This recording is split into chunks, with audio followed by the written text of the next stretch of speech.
քննարկում ենք զեկուցվող հարցերը, հարց համար 11 կենսաթոշակների բարձրացման մասին հարցազեկուցող աշխատանքի և սոցիալական հարցերի նախարար Արսեն Թորոսյան, համեցեք պարոն Թորոսյան։ Շնորհակալություն պարոն վարչապետ, հարգելի գործընկերներ,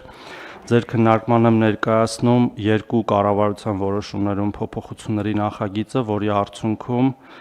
կենսաթոշակները բարձրանալու են Հայաստանի Հանրապետությունում ապրիլի 1-ից կենսաթոշակառուների ճնշող մեծամասնության համար եւ խոսքը 623,353 հոգու համար կենսաթոշակը բարձրանալու է 10,000 դրամ եւ ավելի, մնացած 39,594 հոգու համար կենսաթոշակը բարձրանալու է շուրջ 8,500 դրամով, դրանք հիմնականում երկարամյա զինվորական կենսաթոշակ ստացող մեր քաղաքացիներն են, որոնց կենսաթոշակը արդեն իսկ միջինում կազմում է 95,000 դրամ։ Կենսաթոշակները եւ նպաստների բարձրանալու որոշման մեջ նաեւ նախատեսված է բարձրացում հաշմանդամություն ունեցող մեր քաղաքացիների համար, որոնց դեպքում նույնպես նրանց նպաստները բարձրանալու են ուղիղ 10,000 դրամով եւ հիշեցման կարգով տեղեկացնեմ, որ առաջին, երկրորդ եւ երրորդ խմբի եւ ֆունկցիոնալության խորը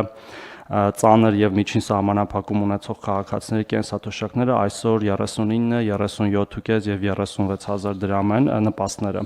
եւ դառնալու են դրանք 49, 47.5 եւ 46,000 դրամ։ Վերջի օրերին իհարկե պարոն վարչապետ շատ ենք խոսել այս փոփոխության մասին, ես եթե թույլ տաք այս պահին կանգ առնեմ, որովհետև ինֆորմացիան, որը որ կհետաքրքրի, փորձեմ հարցերի միջոցով պատասխանել, բայց ընդհանուր առմամբ սա շատ մեծ եւ էական փոփոխություն է մեր արդեն նշեցի 600,000-ից ավել կենսաթոշակառուների համար եւ սա չհաշված այն հետվճարը, որ մենք արդեն բարձրացրել էինք հունվարի 1-ից, ինչը որը կազմում է 20% եւ 10,000 դրամ, մինչեւ 10,000 դրամ, եւ այս բարձրացումը բերելու է նաեւ այդ վճարի միջին թվի էլի էական բարձրացման, այսինքն